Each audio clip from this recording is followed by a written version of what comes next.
Hi, good evening, everybody. And this is my video on pronoun, and this will give you the complete gamut of pronoun, which is going to be very useful for your competition in banking, FCAT, Air Force, and all Army, NDA, as well as in teachers exams, that competitive exams, GRE. So let me start this, and as well as now videos which I have given regarding noun, usage of noun, gender, and possessive noun. So this is now pronoun. I'm giving another video. All exercise I have uploaded in Telegram.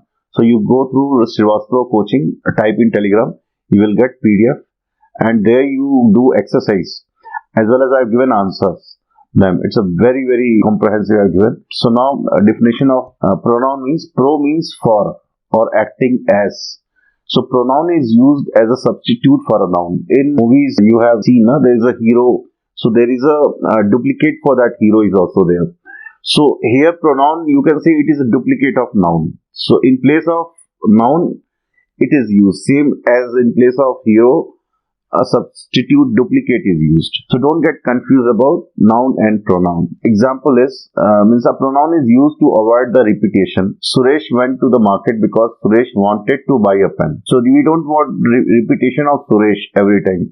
So in place of Suresh we write, because he is a man, so we write Suresh went to the market because he wanted to buy a pen. Now walking is a form of exercise. Walking is easier than swimming. Again, we don't want repetition, so in place of walking we will write walking is a form of exercise. It is easier than swimming. Now how many kinds of pronouns are there? There are 9 kinds of pronoun: personal pronoun, possessive pronoun, reciprocal pronoun, demonstrative pronoun, reflective, emphatic, relative, interrogative, and indefinite pronouns.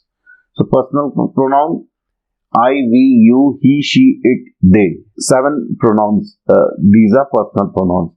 So on the basis of their role in a speech, they are further divided into first person, second person, third person. So I will explain you in later. Possessive pronouns: my, our, your, his, her, their, its. These are determiners, and mine, ours, yours, his, hers, theirs, its. Predicative, these are. They are used. What is possessive noun? They are used to express ownership, possession, relationship. तो ये कहाँ पे हम use करते हैं? ये मालिकाना, आपके कब्जे में होना, आप मालिक होना किसी चीज का, वो आपके मालिक होने को बताता है, फिर आपके रिश्ते को भी बताता है possessive pronoun. So determiners are followed by a noun. तो वो क्या बता रहा है कि जो determiners हैं, जैसे एग्जाम्पल दिया, दिस इज माई रूम, तो माई क्या है? डिटरमाइनर है. माई और योर, हिज, ये सब डिटरमाइनर के बाद नाउन आएगा, बट यही प्रीडिकेटिव के बाद नाउन नहीं आएगा. The possessive pronoun in its predicative use can not be followed by a noun. So we don't say this is mine room. What is correct? The room is mine. So आप देखिए, mine के बाद जो है वो noun नहीं आना चाहिए प्रीडिकेटिव में, तो आपको थोड़ा सा मेमोराइज करना पड़ेगा. पॉजेसिव प्रोनाउन जो है 2 टाइप के हैं, उसमें एक है डिटरमाइनर्स और दूसरा है प्रेडिकेटिव. तो उसमें प्रेडिकेटिव के बाद नाउन नहीं आएगा. So note its is always used as a determiner, never as a predicative. So this is a lock and that is its key. मतलब ये ताला है और ये इसका चाबी है, ये बोल रहा है. दैट का मतलब वो चीज. ठीक है, इट्स जो है डिटरमाइनर है, इसलिए इसके बाद नाउन आया है की. Reciprocal pronounce. रिसिप्रोकल का हिंदी का रिसिप्रोकेट करना, जैसे आपने कुछ बोला, मैं कुछ जवाब दे रहा हूं, तो ये रिसिप्रोकेट कर रहा हूं एक दूसरे को. तो ये कौन से नाउन है? ईच अदर, वन अनदर, ये रिसिप्रोकल प्रोनाउन है. तो these are used to express mutual reciprocal relationship. तो ये क्या बताते हैं? एक दूसरे के पूरक रिश्ते को बताते हैं. So they love each other या one another. Typically these occur as object of a verb. तो ये ऑब्जेक्ट ऑफ अ वर्ब प्रस्तुत करता है, और preposition in a sentence that has a plural subject.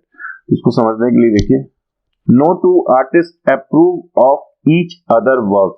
तो कोई भी 2 आर्टिस्ट हैं, ये सेंटेंस बोल रहा है कि एक दूसरे के कार्य को सहमति नहीं जताता है. But we cannot say if there are 2 children at the same age, put them in the same class. तो कह रहा है कि अगर 2 चिल्ड्रन हैं, बच्चे हैं एक ही एज के, उनको एक ही क्लास में रखते हैं, each other can help in doing the homework.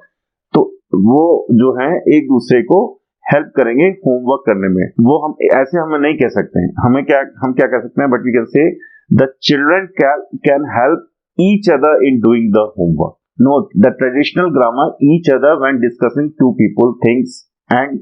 तो ये क्या करें कि ट्रेडिशनल ग्रामर में हम ईच अदर दो व्यक्ति या सामान के बारे में डिस्कस करते हैं तो वहां ईच अदर लगाते हैं।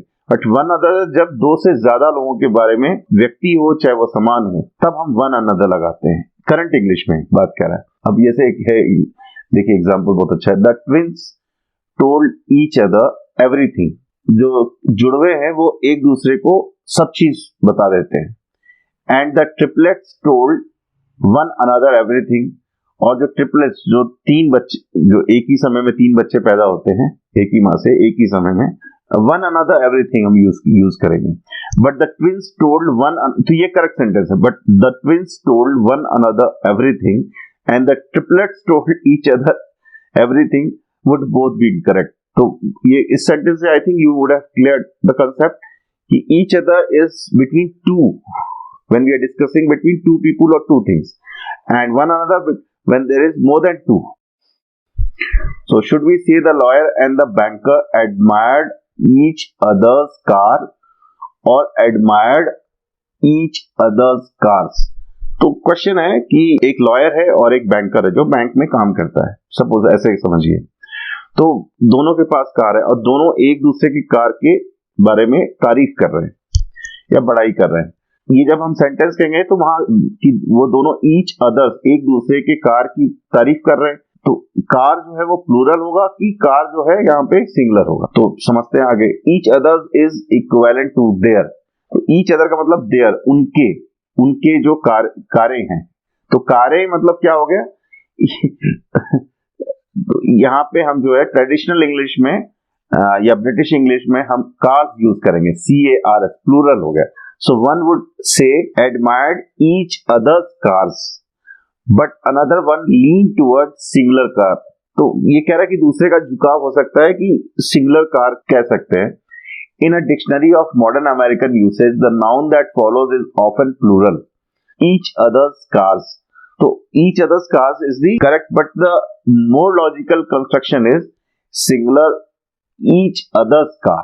तो logically तो each other's car है, बट ट्रेडिशनली जो हम लोग यूज करते हैं each other's cars, plural use करते हैं। क्योंकि ये जो डिस्कशन हम कर रहे हैं दो के बारे में कर रहे हैं, तो जैसे ये प्लूरल हो गया ना, तो क्या आ गया, कार्स आ गया।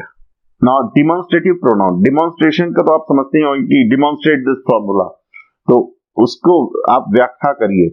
डिमॉन्स्ट्रेट करते हैं ना हम, एग्जाम्पल के द्वारा हम उसको डिमॉन्स्ट्रेट करते हैं कि कैसे जो है पानी जो है बॉयल करते हैं, वेपर के रूप में जाता है, तो ऊपर हम लगाते हैं तो वो फिर देखिए वो पानी जो है ऊपर जाता है, फिर वो वापस बूंद के रूप में टपकता है। तो जैसे दिस, दैट, दीज, दोज, तो ये डिमॉन्स्ट्रेट करते हैं। कैसे, चलिए, this is our new house, और they are use to point करते हैं। जैसे हम किसी की तरफ पॉइंट करते हैं तो this is our new house, तो हम क्या कर रहे हैं, पॉइंट कर रहे हैं और बता रहे हैं, डिमॉन्स्ट्रेट कर रहे हैं, तो सारी दुनिया को हम बता रहे हैं। So that is the bridge built by the British. फिर हम कहते हैं, फिर पॉइंट कर रहे हैं कि वो जो ब्रिज बनाया वो ब्रिटिशर्स ने बनाया। डिमॉन्स्ट्रेटिव प्रोनाउन है नंबर कॉन्ट्रास्ट, मतलब कहता है कि प्लूरल भी होता है। तो दिस का दीज हो गया, दैट का दोज हो गया। तो दिस का मतलब ये और दैट का मतलब वो। The basic function of demonstrative is to indicate the nearness or distance of the person object referred to. तो क्या बता रहा है कि जिस ऑब्जेक्ट को, ये जिस सामान को या जिस व्यक्ति को आप जब पॉइंट कर रहे हैं तो वो बताता है कि वो कितना दूर है। अगर पास में है तो दिस है और दूर है तो दैट है। From the speaker uses of demonstrative pronoun are when pointing, जब हम पॉइंट करते हैं तो this is my brother Ravi, तो हम किसी को बताते हैं ना, जैसे इंट्रोड्यूस करते हैं, this is my brother Ravi, this is my friend Shiva, that is his new car. हम डेमोन्स्ट्रेट कर रहे हैं, यहाँ पे पॉइंट कर रहे हैं। When a specific category is implied, those who apply late will not be considered, कि जो अगर लेट में अप्लाई करेगा उसकी एप्लीकेशन जो है उसको कंसिडर ही नहीं किया जाएगा। तो ये एक कैटेगरी को बताता है, दोज। तो when there is a reference to a previous statement, तो व्हाट इज सेइंग दैट कि जब आप पहले कोई स्टेटमेंट बोला है उसको आप रिफर कर रहे हैं, उसको आधार लेकर जब हम कुछ बोल रहे हैं यहाँ होता है this is what I told ma'am, यही तो मैंने कहा था। मतलब क्या, ये पहले कोई स्टेटमेंट ऑलरेडी हो चुका है, उसी को हम बोल रहे हैं कि हाँ भाई मैंने तो वही कहा था। तो that is my opinion on the matter. फिर हम क्या कह रहे हैं कि ये मेरा विचार है उस मैटर पे। No difference between it and this. अब इट और दिस का डिफरेंस क्या है? दिस क्या है? डेमोन्स्ट्रेटिव है। तो इट क्या है? So it is a personal pronoun but this is a demonstrative pronoun. ये मैंने आपको बता दिया। As a demonstrative pronoun this indicates nearness. This क्या बताता है? कि नजदीकियां बताता है। दिस हमेशा क्या बताता है? नजदीकियां बताता है। बहुत क्लियर रही है। And is preferred to it for making a formal announcement. तो जब भी आपको अनाउंसमेंट करना है तो आप इट की जगह क्या यूज करना है? आपको दिस यूज करना है for making a formal announcement और इंट्रोडक्शन। या इंट्रोडक्शन के लिए से मैं बताया ना, this is my friend Ravi और this is my brother Ravi. This is All India Radio giving you the news. तो आप whenever you open that radio, so this is all India radio. So announcement, whenever announcement is there, so this comes. So mom, this is Jaya, my friend, not it. So here also this is announcement. I am saying, I am announcing it. Mom, this is Jaya, my friend. So in an answer, however, it is preferred to this when a contracted form is used. Contracted form is used मतलब contract क्या होता है कि जैसे सिकोड़ने को कहते हैं। तो जब आप जैसे कागज होता है ना, फैला हुआ होता है, आप उसको जलाएंगे तो क्या होगा?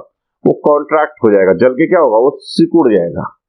तो इट का कहाँ यूज करते हैं? कॉन्ट्रैक्चुअल फॉर्म में यूज करते हैं। तो व्हाट इज दिस? तो it is a electronics device. तो जब हम इसको डेमोन्स्ट्रेट नहीं, अनाउंसमेंट नहीं करना चाह रहे हैं, it is a new electronic device.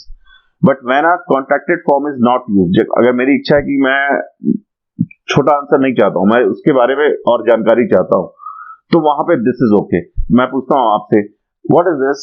तो मैं मतलब मेरे टोन से या मेरे हाव भाव से क्या पता चल रहा है कि मैं उसके बारे में जानना चाहता हूं। तो फिर आप बोलोगे वहां पे this is new electronic device. तो यहाँ पे भाव का जो है महत्व है। A reflexive pronoun is formed by attaching self और selves to the objective form of the pronoun. So what is objective? So him is the objective form of the pronoun. So himself, ourselves. So what is reflexive? Reflect means reflect. So even light falls, na? So it reflects. Light falls on the mirror, so it reflects. The same light is coming here and again going back. Myself, ourselves, not S-E-L-F, ourselves, S-E-L-V-E-S. Yourself, then your S-E-L-V-E-S. Himself, herself, themselves, itself. So you have to memorize this. So reflexive pronoun is used as a substitute for a noun as a direct object. So it is used as a direct object in place of noun. How it is? Let us see. So Govind saw Govind in the mirror. Now Govind saw Govind. This is a object. So here in place of this object, this will be replaced by, so Govind saw himself in the mirror. You see, light comes here and then again goes back. So ultimately it is the same light it is. So ultimately it is same Govind. So Govind himself. Gayatri laughed at Gayatri. Gayatri laughed at herself. So it's a reflexive pronoun. Note, reflexive means bent back. Bent back means वापस मुड़ना, उसको कहते हैं bent back. So whether it is coming here light and then goes back, like light coming here and then again reflect, or it is you are coming here then bent back, you are turning back, you know. तो पीछे मुड़ना bent back को कहते हैं. That is bending the subject back to the subject. Reflective pronoun is used when the subject and the object refer to the same person or thing.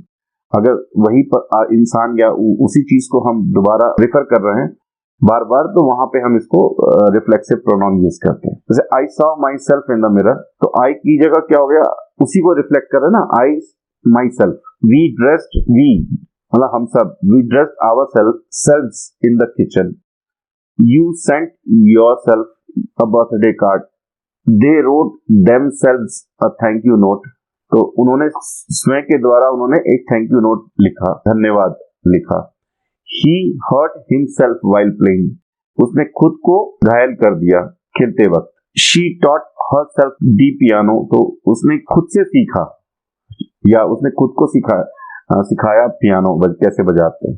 One should avail one self of this chance. तो avail का मतलब होता है opportunity. ये क्या कहना चाह रहा है कि खुद से जो है आपको जो भी चांस मिलता है जिंदगी में तो खुद उसको अवेल करना चाहिए। बहुत सारे लोग को नौकरी मिलती है, कहते कौन जाएगा छोड़ो, तो वही छोटी सी नौकरी स्टार्ट करते करते वो नारायण मूर्ति हो गए, बिल गेट्स, स्टीव जॉब हो गए, वैसे छोटे सुंदर पिचई हो गए जो सीईओ है गूगल के, आज उनकी हजारों करोड़ रुपए तनख्वाह है। तो आप कोई भी छोटा काम जो होता है कभी भी ऐसा नहीं सोचने का था। One should avail oneself of this chance. It can be used as a indirect object as well. तो यहाँ मैंने बताया था डायरेक्ट ऑब्जेक्ट, अब इनडायरेक्ट ऑब्जेक्ट। कैसे इनडायरेक्ट ऑब्जेक्ट है? Sujata made herself a new dress. तो सुजाता ने खुद के द्वारा उसने नया ड्रेस बनाया, किसी दर्जी से उसने नहीं सिलवाया, खुद से बनाया उसने। सो सुजाता गिव्स हरसेल्फ एयर्स। तो सुजाता अपने आप को काफी तवज्जो दे रही है, मतलब इंपॉर्टेंस दे रही है। तो एयर देने का मतलब हवा देना, हिंदी में जैसे हम कहते हैं ना। सो टू थिंक और behave as though one is superior to other और better than one really is और गिव्स वन सेल्फ एयर। ये वही बात कह रहा है जो मैं बता रहा हूँ कि खुद को ज्यादा इंपॉर्टेंस देना, अपनी बड़ाई करना, मुंह मियां मिट्ठू। I think John is really a decent fellow at heart. John जो है दिल का बहुत अच्छा है, but I really wish he would not give himself such airs about his writing abilities. मैं समझता था कि उसको ये चीज अपने बारे में बड़ा चाह कर नहीं बोलना चाहिए कि उसकी जो लिखने की काबिलियत है बहुत ही अच्छी है। A reflexive pronoun can be used as a subject complement to, मतलब कॉम्प्लीमेंट भी करता है। जैसे अब देखते हैं कैसे कॉम्प्लीमेंट करता है, मतलब वो उसके लिए पूरक होता है। कॉम्प्लीमेंट का मतलब होता है पति पत्नी कॉम्प्लीमेंट करते हैं ना, एक दूसरे की वैल्यू ऐड करते हैं। तो अगर अकेले पति है तो पत्नी नहीं है तो उसकी वैल्यू क्या है? उसकी वैल्यू आधी रह जाती है। पत्नी के होने से, या बहुत सारे टीचर की वैल्यू कब तक है? जब स्टूडेंट है। स्टूडेंट ही नहीं है तो टीचर की क्या वैल्यू है? स्टूडेंट क्या हुए? कॉम्प्लीमेंट हुए टीचर के लिए। डॉक्टर है तो पेशेंट ही नहीं है तो डॉक्टर का क्या मतलब है? तो यहाँ कॉम्प्लीमेंट सब्जेक्ट कैसे हो गया? तो ही इज नेवर हिमसेल्फ। तो he is never himself means Sachin Tendulkar है, इतना नाम है, दिस स्टेटस है, अब वो आके आपके साथ नॉर्मल आपके लिए प्लेट पे खाना सर्व कर रहे हैं, तो हम क्या कहेंगे? ही इज नेवर हिमसेल्फ, मतलब नेवर मतलब कभी भी नहीं। तो ऐसे कुछ लोग हैं जो कभी भी, जो उनकी एक्चुअल में औकात या जो स्टेटस है वो वैसे नहीं होते। He is never himself, like Mahatma Gandhi, he is never himself. तो you don't look quite yourself today. तो हम कहते हैं ना, आज तुम वैसे नहीं दिख रहे हो जैसे हो। जैसे राजू श्रीवास्तव मजाक करते हैं और वो आकर आप कैसे सीरियस हो जाए ऐसे, तो आप कहेंगे आप तो वैसे नहीं दिख रहे हैं आज। Like the reciprocal pronoun each other reflexive pronoun to need an antecedent in the sentences, so they cannot occur as the subject of the main clause. So this sentence says that you should cook your food yourself. It is similar to reciprocal pronoun, not yourself should cook your food. Here the noun comes before this pronoun. Some verbs always take a reflexive pronoun as object. How it is, let us see. Some verb, we are talking about a verb. We explaining verb which always take a reflexive pronoun as object. So which verb it is? So here say he have absented himself from the meeting. The absented is a verb. What it has taken himself as an object. So verb, you know that works, anything which is in action, that is a verb. Kriya जिसे हम कहते हैं. So he absented himself from the meeting, not absented from the meeting. You ought to avail yourself of this opportunity. तुम्हें लेना चाहिए था ये इस अपॉर्चुनिटी को। You ought to avail yourself. तो इसको ऑट टू अवेल योरसेल्फ, तो अवेल का see come to the down side and you see in the last paragraph of the same page. Here it is written to avail means to take advantage of an opportunity. Okay, it is defining the way you would be crazy not to avail yourself of a chocolate milkshake on free milkshake day. जैसे America में एक milkshake day है suppose करिए, तो वहां एक हम कोई बंदा किसी को कह रहा है कि यू वुड बी क्रेजी, मतलब तुम पागल हो क्या कि ये अपॉर्चुनिटी मिल रही है, आज मिल्कशेक डे है चॉकलेट और तुम इसको ले नहीं रहो।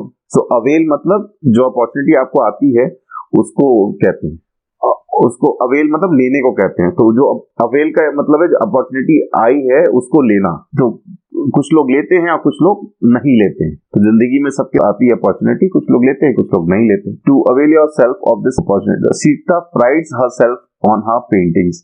सो सीता जो है गर्व महसूस करती है अपने पेंटिंग के लिए। In American English avail usually occurs without a reflexive pronoun, but in British English ऐसा नहीं है। तो ये क्या बोल रहा है कि जैसे you ought to avail this opportunity, ये अमेरिकन इंग्लिश में हम कह सकते हैं, but you ought to avail yourself, हमें लगता है अवेल के बाद योर सेल्फ या जो भी लगाना पड़ेगा, तो वो ये ब्रिटिश इंग्लिश में जरूरी है। सो यहाँ पे कहता है acquit, adopt, this, behave, conduct, enjoy, all take a reflexive object. So he has acquitted himself well as a manager। तो he has acquitted, he has adopted, ये सब क्या है, verb है ना, some verbs, last line of this page, some verbs always take a reflexive pronoun as object। So here we are talking about verbs। he has acquitted himself well as a manager, she adopted herself to a new condition। so he has acquitted himself well as a manager का मतलब क्या है कि उसने अपने आप को equity, मतलब जो दोषारों पर था उससे वो बचा लिया, अपने को एक्विट कर लिया as a well as a manager, ठीक है, मैनेजर के तौर पे। She adopted herself to a new conditions, तो उसने अपने आप को अडॉप्ट कर लिया नई परिस्थितियों से। I can't adjust myself to these changes, we enjoyed ourselves last week। Now when used transitively, the object of avail is usually reflexive form of the subject। So let us see। Now I availed myself of the library facilities। तो मैंने जैसे इस opportunity को avail किया, मैंने लिया इस चीज को, लाइब्रेरी की फैसिलिटी को। He availed himself of the free lunch, उसने इस जो फ्री लंच, उसने इस फ्री लंच की जो उसको फैसिलिटी मिली थी उसको उसने अवेल किया, छोड़ा नहीं उसने। So they availed themselves of the coupon। तो वो they मतलब वो avail themselves of the coupon को उन्होंने लिया, उसको छोड़ा नहीं उन्होंने कूपन को। So now emphatic pronouns। So now the topic is emphatic pronouns। emphatic pronouns are used for emphasis। emphasis का मतलब क्या कहना चाह रहा है कि जोर देना। तो जब ये emphatic pronouns we use when we want to give more importance, जोर देते हैं ना, it's like there is a pressure। Mary herself typed all the letters। तो Mary herself, so what we are saying that कि she has herself typed all the letters। तो जिसको दूसरे को करना था बट मैरी ने खुद किया, मतलब मैरी शायद कोई मैनेजर है या कोई अच्छे पोजीशन पे है, बट देखिए आपकी वो खुद से उसने किया। Here herself is a subject emphasized। Alternatively the emphatic pronoun can come at the end, that is after the object। So Mary typed all the letters herself। I saw the queen herself। तो एक बार वो laughter challenge में आपने देखा होगा ना कि वो उसका नाम क्या है, सारा अली खान आई थी ना, तो वो कहता है कि ये खुद चल कर आई मेरे ऑफिस में काम के लिए। तो एक आया था ना कि वो फोन कर देती, भाई उसकी सैफ अली की लड़की है तो मिल जाता उसे, लेकिन देखिए वो खुद चल के आई, मैं इम्फेसिस कर रहे हैं। I saw the queen herself, कि मैंने खुद देखा क्वीन को। तो ऑब्जेक्ट emphasized, ऑब्जेक्ट पे हम जोर दे रहे हैं। I spoke to the queen herself। so मैंने खुद से क्वीन से बात की। okay, object of the preposition emphasized। an emphatic pronoun can be used to emphasize an expression of time or place as well। so यह समय और जगह को भी जब हम किसी विशेष को बताना चाहते हैं तो वहां भी हम इसको emphatic pronoun को यूज करते हैं। So this work can be finished today itself। जब हम ये बताना चाह रहे हैं कि ये आज ही हम खत्म कर लेंगे, तो this work can be finished today itself। What is the need to go abroad? क्या जरूरत है बाहर जाने की? One can do quality research here itself।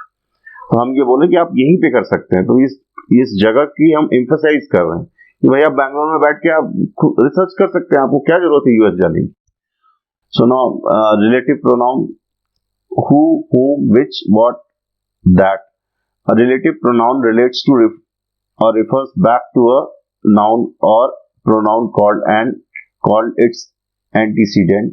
It also joins clauses। So clause means एक ही सेंटेंस में दो पार्ट को उपवाक्य को जोड़ता है ये relative pronoun। So it is a pronoun as well as a conjunction। तो ये conjunction का भी काम करता है, जोड़ने वाला conjunction का काम करता है। Relative pronoun introduce relative clauses and noun clauses। तो ये इंट्रोड्यूस करता है, relative pronoun इंट्रोड्यूस करता है relative clauses as well as noun clauses।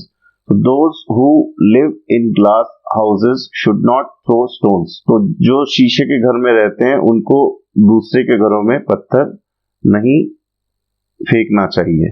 ये हिंदी का जो डायलॉग है ना वो उसी को बोल रहा है। I don't know who is standing at the gate. मुझे नहीं मालूम कौन जो है गेट के पास खड़ा है। जो ये जो है हु का यूज हो रहा है यहाँ पे, तो who and whoever are subjective pronoun. तो ये हम सब्जेक्ट की जगह पे यूज कर रहे हैं इस प्रोनाउन को। वह बहुत क्लियर है, देखिए सब्जेक्ट की जगह हम यू यूज कर WHO यूज कर रहे हैं। whoever subjective pronoun, whomever are in the objective case. तो ये ऑब्जेक्टिव केस में whom या whomever यूज करते हैं। That simply means that who is always subject to a verb and the whom is always working as an object in a sentence. So the office was disrupted by the man whom many considered to be rude. Office जो है disturb किया, मतलब वो बीच में रोकना पड़ा। इसके द्वारा whom many considered to be rude, जिसको बहुत सारे लोग कंसिडर करते थे कि वो अशिष्ट आदमी है। रूड का जो अपोजिट होता है शिष्टाचार, जेंटलमैन हुआ, और जो रूडली बिहेव करता है वो उसका अपोजिट हो गया अशिष्टता। The man who ran through the office was very rude. तो कहते हैं जो आदमी ऑफिस के पास से गुजरा वो बहुत ही रूड था। Are you referring to someone who is doing something, और are you referring to someone who is having something done to them whom? तो ये अगर वैसे बोला कि are you referring to someone who is doing something, कि क्या आप किसी के बारे में बात कर रहे हैं जो कोई कार्य कर रहा है, तो उसके बारे में आप बोल रहे हैं, या आर यू तो वहां पर WHO यूज होगा अगर आप किसी के बारे में बात कर रहे हैं तो।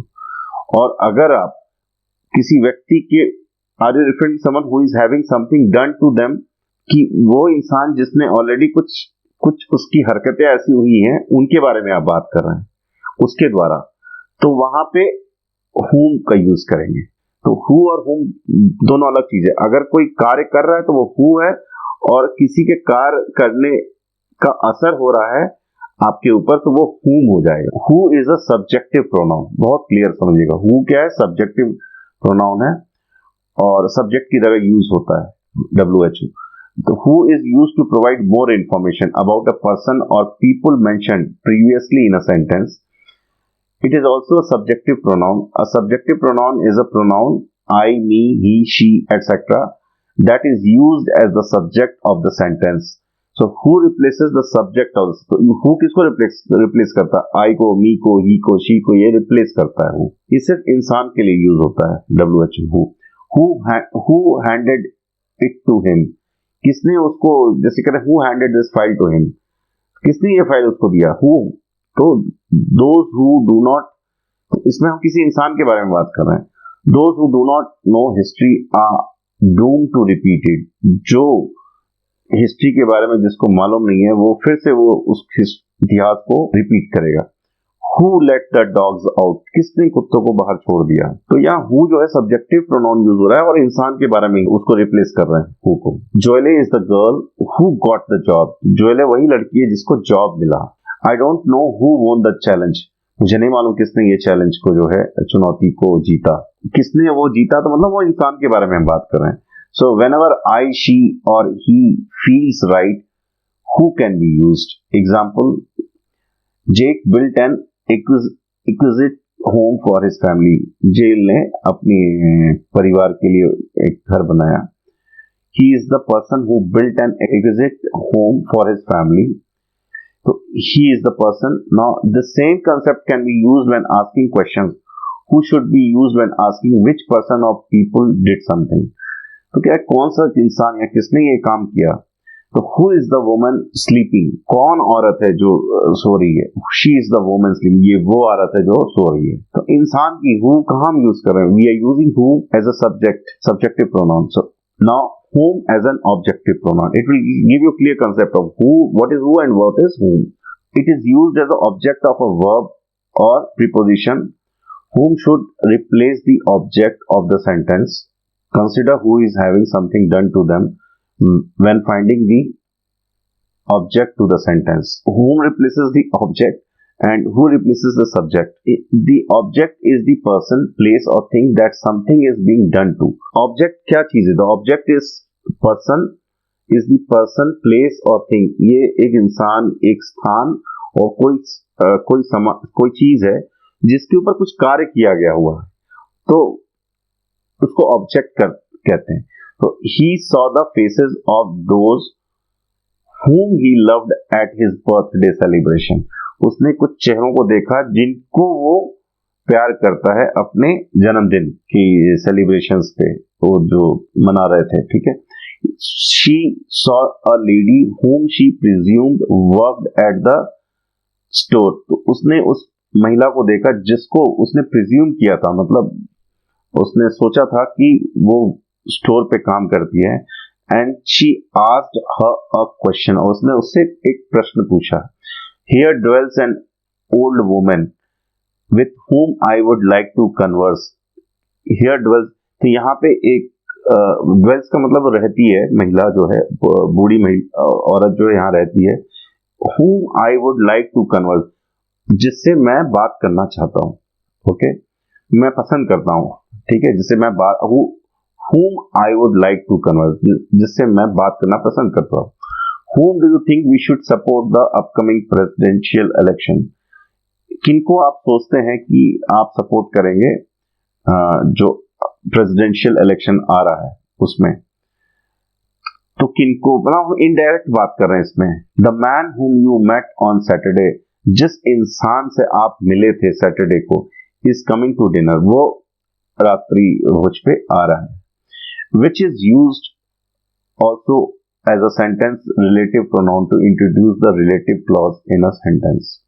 Which को भी हम relative pronoun की तरह use करते हैं to introduce the relative clause in a sentence. जैसे they eat snakes, which is unusual. वो सांप को खाते हैं जो कि unusual है, मतलब नॉर्मल केस में हम इसको स्वीकार नहीं कर सकते हैं. Interrogative pronouns. इंट्रोगेटिव का मतलब प्रश्नवाचक. who, whom, whose, which, what. ask questions, ये सब प्रश्न हैं. who can come as the subject or as the object in a clause. WHO who जो है वो दोनों तरह से आ सकता है. it can come both as a subject as well as a object in a clause. clause means a sentence is made up of one or two, three clauses. उपवाक्य से. so here who refers only to person, not to things. तो यहाँ जब प्रश्नवाचक pronoun में who is always refer to a person, मतलब वो इंसान को ही पॉइंट करेगा. who किसी समान को नहीं पॉइंट करेगा, हमेशा इंसान को. तो प्रश्नवाचक प्रोनाउन में who discovered America, तो एज अ सब्जेक्ट यहाँ पे हम यूज कर रहे हैं, इंसान ही हुआ वहां पे. who did you invite for lunch, किसको तुमने लंच पे बुलाया है, तो एज अ ऑब्जेक्ट यहाँ पे होगा. who are you talking about, किसके बारे में तुम बात कर रहे हो, तो यहाँ भी एज ऑब्जेक्ट हुआ. whose, WHOSE, whose is the possessive form of who. Do you know whose book won the award this year? क्या आप जानते हैं कि किसकी किताब, तो किसकी किताब मतलब उस किताब का जो एक तरह से ओनर कौन है, जिसने उसके लिखा होगा. won the award, इस जिसने जो है जीता है अवार्ड इस साल, तो ये हम बता रहे हैं ऑथर को बता रहे हैं, तो ये पॉजेसिव फॉर्म को बताता है. whose यहाँ पे यूज कर रहे हैं. I borrowed a book from the library whose pages, मैंने एक लाइब्रेरी से उधार पे किताब ली है. whose pages, जिसके पन्ने, are all torn, जिसके पन्ने सारे जो है torn, बिखर गए.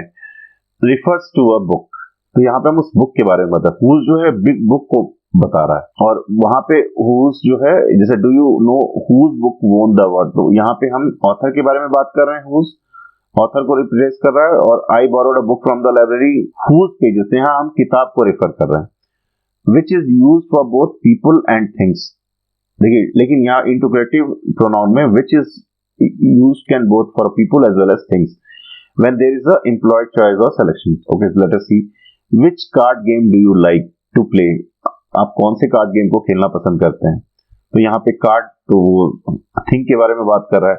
Which teacher do you like best, किस टीचर को आप जो है पसंद करते हैं, से बेहतरीन समझते हैं, तो यहाँ पे which को हमने यूज किया है. What as a subject or object is used to refer to things only. अब जैसे विच को हम दोनों जगह यूज कर सकते हैं, थिंग्स एंड पीपल, दोनों इंसान और सामान के लिए, लेकिन व्हाट जो है वो सिर्फ सब्जेक्ट या ऑब्जेक्ट हम यूज कर सकते हैं सामान के लिए। जैसे what is in your pocket, आपके पॉकेट में क्या है, तो एक सामान के बारे में बात कर रहे हैं। What is wrong with you, क्या प्रॉब्लम है तुम्हारा, जैसे हम कहते हैं ना what is wrong with you. Note who is used for asking questions, person's name, what for seeking information about a person, profession। तो who जो है हम इंसान के बारे में बात कर रहे हैं यहाँ पे, और what जो है हम इंसान की जो प्रोफेशन है, वो जो काम करता है उसके बारे में जो है जानकारी जानना चाहते हैं, वहां what यूज करते हैं। कह रहे हैं ना who is that gentleman talking to your father, वो कौन सा भद्र पुरुष है जो आपके पिताजी से बात कर रहा है, तो कहते हैं ही इज मिस्टर रेड्डी। तो यहाँ पे वो पूछ रहा है कौन सा इंसान के बारे में। WHO is use for a people, a person. What is he, तो we are talking about his profession, so he is an artist. So clear ना, where who is used, where what is used. Now which pre-proposes a set and the person is being asked about his choice.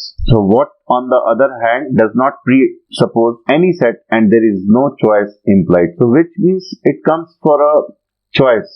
When you are seeking a choice, तो जब आपको option देखते हैं तो वहां पे which आता है।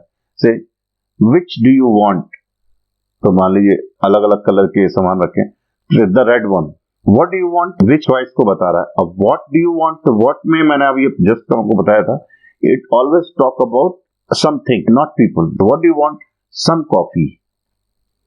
emphatic interrogative pronoun, emphatic again this is putting emphasis, जोर देना किसी बात को, विशेष तवज्जो देना। ever जो हम यूज करते हैं ना, ever placed after interrogative who, what, which, so whoever, whatever, whichever, so makes a question emphatic and expresses anger, surprise, annoyance। So whenever we use ever ना, like whichever, whoever, whatever, तो ये क्या बताता है, ये जोर देता है जैसे एंगर, कोई भी हो, जो भी हो देखा जाएगा। एंगर बताता है, गुस्सा बताएगा, सरप्राइज बताएगा, और अनॉयंस मतलब हो गया उसको थोड़ा चिड़चिड़ापन जो है उसको। So these which makes a question emphatic and expressing anger. These journalist whoever do they think they are. अक्सर आप नेता लोग थे ना, देखा होगा कि दीज जर्नलिस्ट, वो कहते हैं ना ये जर्नलिस्ट जो है, जो ये पत्रकार, whoever do they think they are, वो अपने आप को क्या समझते हैं। हाँ, तो ever जब हम यूज करते हैं, जो नेता है ना वो उनपे अपनी नाराजगी व्यक्त करते हैं। whatever do you mean, तो हम कहते हैं whatever do you mean, मतलब अरे जैसे कोई चीज को मैं अनॉय हो गया, मुझे अच्छा नहीं लगा, क्या कहना चाह रहे हो। Note that ever is written as a separate word। तो ever जो है अपने आप में एक separate word है। हाँ, whoever जो चाहे, जो भी, जिसको जो मर्जी, मेरा कोई बिगाड़ नहीं सकता, whoever हम कहते हैं ना ऐसे। So note that ever is written as a separate word, whoever। ever is used as a substitute for harsh and impolite expressions। तो इसको हम यूज करते हैं harsh और impolite, जब हमें polite नहीं बोलना होता है किसी को, तो हम ये यूज करते हैं। तो किसकी जगह यूज करते हैं, like on और the devil, the hell, the dickens, the blazes। तो ये ब्रिटिश इंग्लिश में ये जो वर्ड्स हैं, इनकी जगह हम यूज करते हैं। तो एवर से क्या होता है, थोड़ा हार्शनेस कम होता है, सब्स्टिट्यूट हम उसको यूज करते हैं, उनकी जगह यूज करते हैं। तो where the dickens were you, हम अरे तुम कहाँ थे, तो कहते हैं ना, वो पंजाबी में बोलते हैं खोते दा, तुम कहाँ थे। I have been waiting an hour, मैं 1 घंटे से तुम्हारा वेट कर रहा था। तो उसकी जगह हम यूज कर सकते हैं वेर एवर वेर यू, तो तुम कहाँ थे। तो पिताजी अक्सर आपको ना वेर एवर वेर यू, कहाँ पे थे अब तक, बोलते हैं ना ऐसे। What the hell were the police doing when the riot started, तो व्हाट द हेल कहते हैं ना गुस्से में बहुत आके, उसकी जगह हम यूज कर सकते हैं whatever were the police doing when the riot started, police क्या कर रही थी जब राइट स्टार्ट हुआ।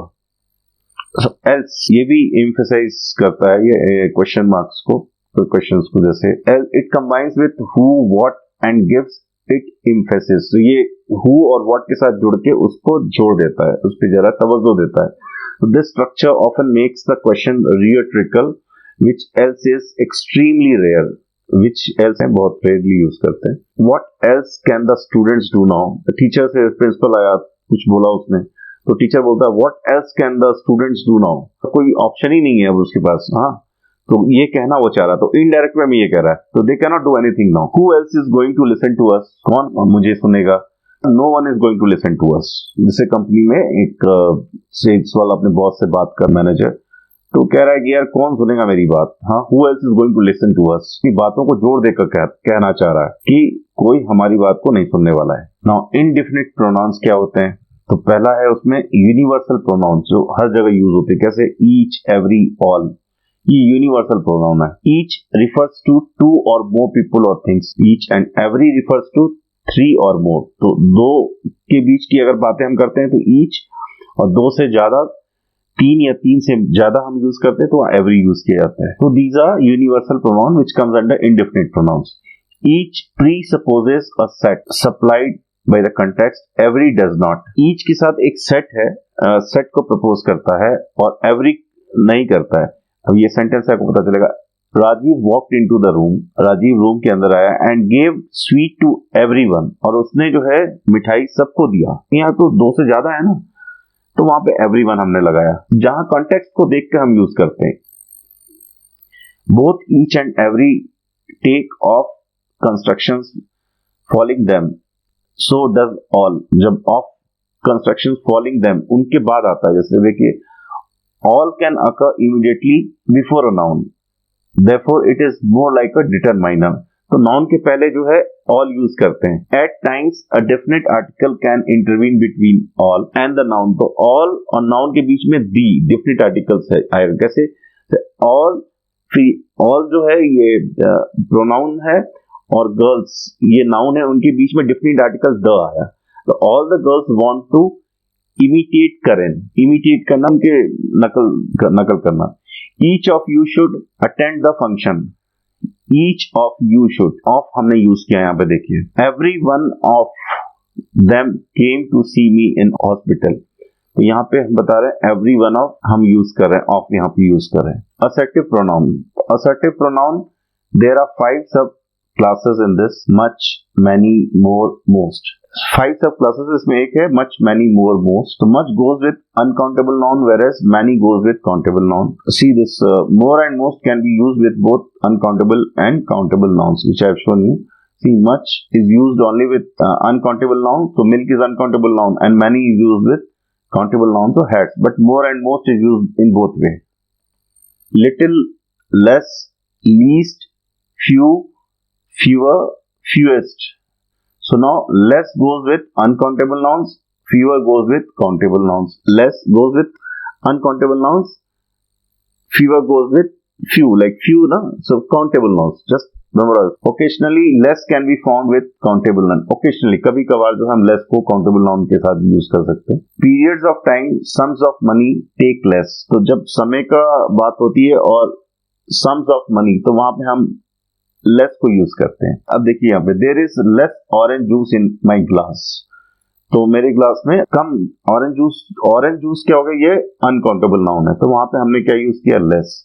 फिर there are fewer public holidays this year, public holiday तो आप काउंट कर सकते हैं ना, तो काउंटेबल नाउन हुआ, तो वहां पे हमने फीवर लगाया। वहां less, there are less public holidays नहीं कह सकते हैं, there are fewer public holidays कह सकते हैं। Several and enough, I will give you concept clarity about several and enough, where to use. Several occurs with plural countable nouns. Enough can occur with both countable as well as uncountable noun.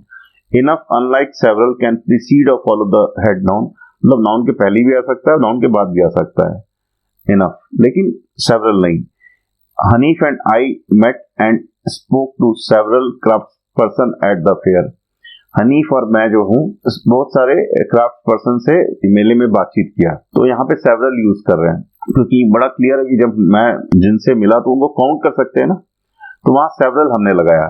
So several occurs with plural count, लेकिन बहुत सारे तो वो plural हो गया और countable noun हो गया।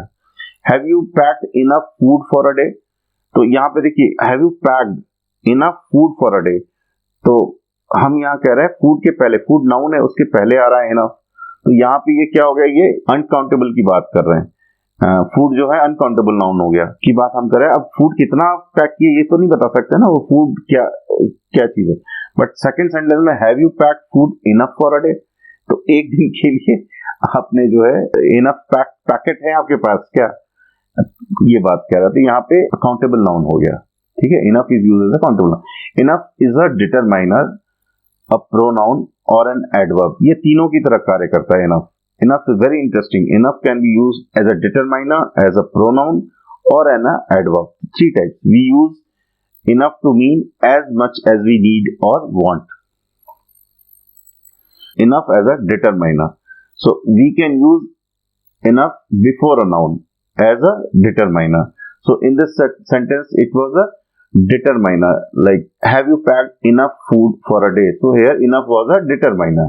Do you have enough money to pay for your train fare and taxes? Here again enough is a determiner. Yes, thanks, I am fine. There was enough food for about 10 people. Again here is a determiner. We use enough of before other determiners, the, my and pronoun us and them. It means that now you say you have not eaten enough of your dinner. जैसन तुमने ज्यादा नहीं खाया, जितना खाना चाहिए उतना तुमने खाया नहीं, ये हम कह रहे हैं इसमें। So enough of before, enough of हम यूज करेंगे। Can't before other determiners like the or my, the, my, your। यहाँ पे enough of your लिखा हुआ है, your, not you have not eaten enough your dinner जैसन। There were not enough of them. Again we have used enough of before them. Enough as a pronoun at the end of a meal. Have you had enough? Yes, thanks। यहाँ पे ना वो food के बारे में बात कर रहा है, तो enough खाने के बारे में बात कर रहा है कि भाई वो दिन का खाना जो है तुम्हारा, have you had enough, तो मील के बारे में बात कर रहा है। तो enough is used as a pronoun. So meal क्या एक नाउन है, तो नाउन को रिप्लेस करके आया ना enough. Yes thanks, that was delicious, वो अति स्वादिष्ट था। I need to go and get some more chairs. मुझे जाना पड़ेगा कुछ चेयर लाने को। There are not enough here. यहाँ पे जितना जरूरत है उतना नहीं है, तो they are not enough here मतलब जितनी जरूरत है वहाँ कम है, इसलिए हमको जाना पड़ेगा, ये बता रहा है। Enough as an adverb we use. So हमने बताया आपको डिटरमाइनर हो गया, प्रोनाउन हो गया। नौ एडवर्ब की जगह हम इसको यूज करते हैं। We use enough as an adverb of degree. Are you ready for your exam? क्या तुम अपने एग्जाम के लिए तैयार हो?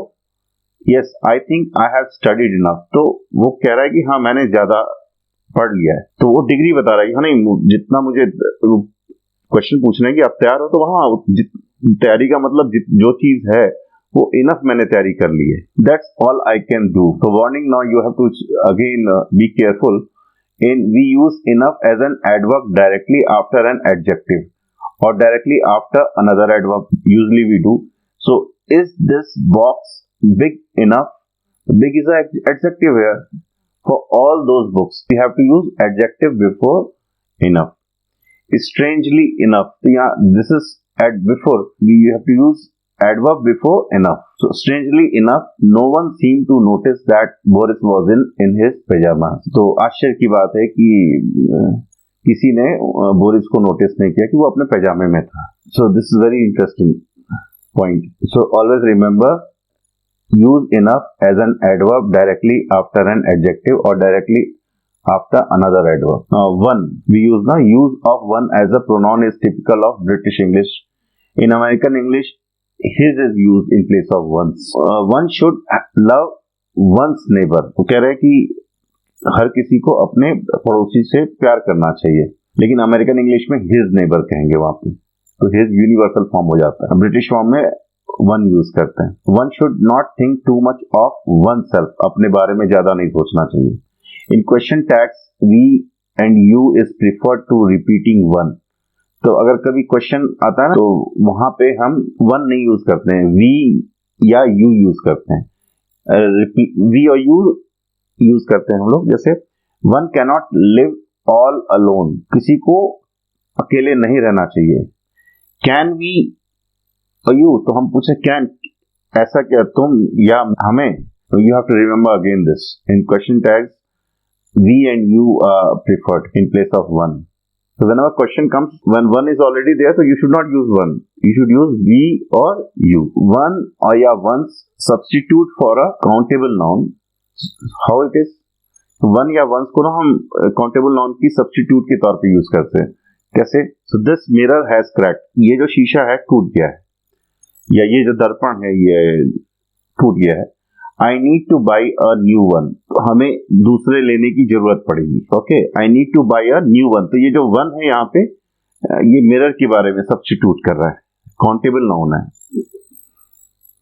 So these grapes are sour, I like sweet ones. The, तो यहाँ पे सेंटेंस में ग्रेप्स आर सोर, तो grapes is substitute here by once.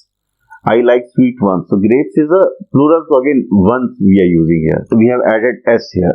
The, that, this and which plus one.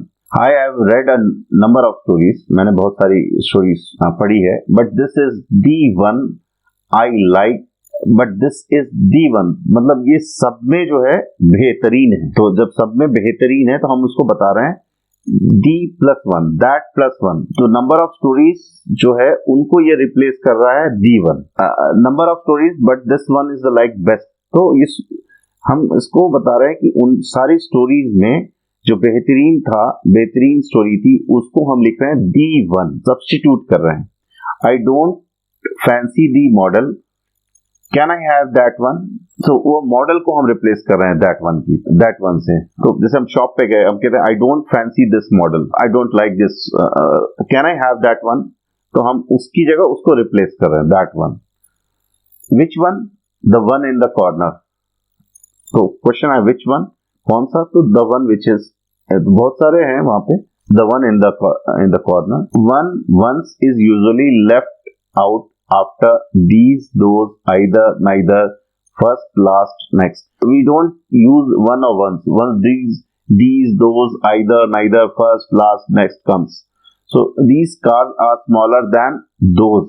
So not those one. We generally do mistake. We write those one. The last to arrive was the blind man. जो आखिरी में आया वो अंधा आदमी था. So not the last one. Here are two shirts. Can you take either, यहाँ पे दो शर्ट हैं, दोनों में से कोई आप ले सकते हैं। So you can take either, not either one. So clear ना, like either, neither, first, last, next. So you don't have to use one. Someone, somebody, something. Some usually goes with a positive statements of question. Whenever some is, it denotes positivity. So something must be done before it is too late. तो कुछ गलत होने से पहले ये कहने का भाव है जरूर हमें कुछ कर लेना चाहिए। Can someone help me with accounts? क्या कोई मुझे मदद करेगा अकाउंट्स में? I hope somebody picks up the phone. These are all positive sentence. Non assertive pronoun. Non assertive कहने का मतलब है कि आप जब, जैसे मैंने बताया वहां असर्टिव प्रोनाउंस थे तो जोड़ देते थे, एवर, एल्स, तो वो जोड़ देते थे ना अपनी बात को कहने के लिए उन वर्ड्स को यूज करके। बट यहाँ पे हम नॉन असर्टिव है, एनीवन, एनीबडी, कोई भी, एनीथिंग, कुछ भी। तो there is no importance of this pronoun, this word, there is importance we are giving, here no importance. So any does not occur with positive sentence. तो any जो है किसी भी पॉजिटिव सेंटेंस के साथ नहीं आता है unless there is a modal element. Modal element क्या, कैन और विल के साथ ही बस आता है वो। और negative also can license any, can license, तो अनिगेटिव कोई व्यक्ति है ऐसे मान के चलिए, वो ऑल्सो कैन लाइसेंस एनी, कि वो किसी को भी लाइसेंस दे सकता है। The citizen will not believe anything, not the citizens believe anything, ये सही नहीं है। The citizens will not believe anything, तो वो हम निगेटिव चीज को पॉजिटिव वे में कह रहे हैं। आई कैन चैलेंज एनीबडी, अब ये भी एक निगेटिव चीज को हम पॉजिटिव वे में कह रहे हैं। Either as a pronoun refers to one out of a set of two. So note that either is always a singular. So either you can make up your mind quickly or we leave you and go. या तो तुम अपना mind makeup कर लो या तो हम जो है तुम्हें छोड़ के चले जाएंगे, ये सेंटेंस कह रहा है। तो either is always used refer to one out of a set of a two. Either of the two proposal is acceptable to me. तो दोनों में से कोई भी प्रपोजल है मुझे स्वीकार है, कह रहे हैं। तो ये दो के बारे में ही बात करते हैं। इधर नॉन निगेटिव प्रोनाउंस क्या होते हैं? No, no one, nobody, none, nothing. So no can precede a noun, therefore it is like a determiner. Noun के पहले आता है, इस वजह से इसको हम डिटरमाइनर कहते हैं।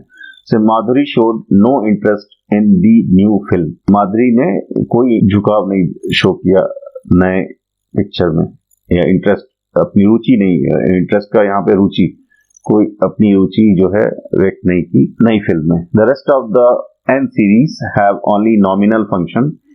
These generally take an affirmative verb. They do not allow a not in the sentence. The police did nothing to control the mob. तो ये जो nothing है, इसमें मतलब they do not allow not in the sentence. While using these words ना, like I'll tell you, nobody, none, nothing. So this, when you use this, they restrict not word in the sentence. Neither is the negative counterpart of either. It is always used in the singular. It can come before a noun. Neither of the allegation is true. आपकी कोई भी allegation जो है सत्य नहीं है। मैं आरोप, allegation means आरोप जो आप लगा रहे हैं ना, neither of the allegation is true. Neither is the negative counterpart of either. तो either जो है दो के बीच में, neither मतलब किसी की, आप कोई भी, मतलब दो से ज्यादा हो गया neither। कोई भी आपका जो आरोप है वो सत्य नहीं है। तो जैसे एक नेता दूसरे नेता पे लगाता है ना, तो जर्नलिस्ट पूछता है तो कहता है neither of the allegation is true. Neither allegation is true, ये भी सही है, कोई भी एलिगेशन सत्य नहीं है। उनमें से कोई भी आरोप सत्य नहीं है, neither of the allegation is true. कोई भी आरोप सत्य नहीं है, neither allegation is true. Okay, so distributive pronoun constitute a set which overlaps with the classes of pronoun. ये overlap कर जाता है pronoun के classes.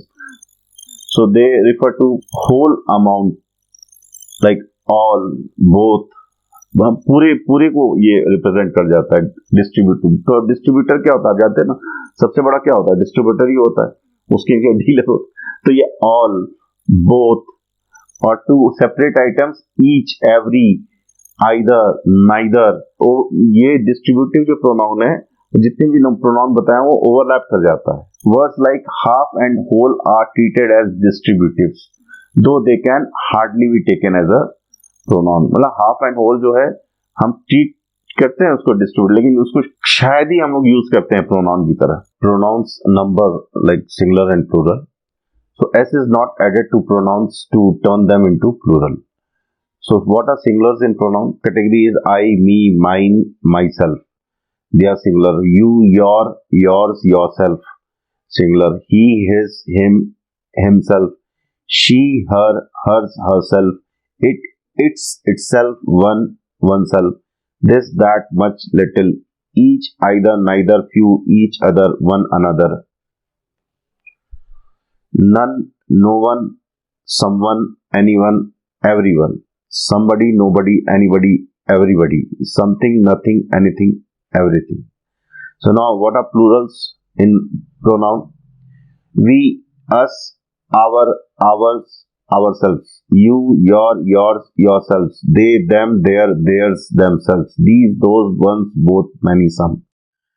So note now, you, all, any, some, none, who, which, and that can be used in both numbers. So you are a clever fellow. So here you is used as a singular, but similar, you are brave men. So you are talking about many men. Here it becomes plural pronoun it is. Now all is not lost. It is all is not lost. So it is a singular here. Now all are well here. Here it is a plural. All are pronoun. So in gender form now. Gender is of four kinds: masculine, feminine, common, and neuter gender. So masculine pronouns he, him, his, himself. Feminine pronoun she, her, hers, herself. Common gender pronoun I, we, you, they. They are also known as personal pronoun: mine, ours, yours, theirs. Myself, yourself, ourself, themselves, each other, one another, each, either, neither, everybody, nobody, anybody, somebody. So these are which you just go through it, like masculine pronoun, feminine pronoun, then common gender pronoun. No, third person singular plus plural pronoun. English lacks a third person singular pronoun or possessive to represent a gender. So through this you cannot represent a gender through singular pronoun or possessive pronoun. Singular pronoun is what? Like I, we, you, they. To represent a gender neutral, he, she, him, her, his, her, himself, herself. Now, so third person singular pronoun of the common gender usually takes a singular masculine form. Each must decide that question for himself. Everyone should love his motherland. No one should live for himself. Neither has done his homework. So here we are using his or himself. But it's not clearly written that whether person we are talking about a woman or we are talking about a man. In sentences like these, he represents she as well. In this type of sentence, she is represented by he. When these singular pronouns refer exclusively to feminine nouns, they take feminine singular forms instead. So neither of the two women. So woman has came in the picture in this sentence, so has finished her work yet. So we are using her. Each of the girls obeys her parents. Each of the girls we are talking, so her is used. Every one of these women, the in ortho drives her car herself. So now her car has used. So every one of these women, ये सारी जो औरतें हैं वो खुद से car drive करती हैं.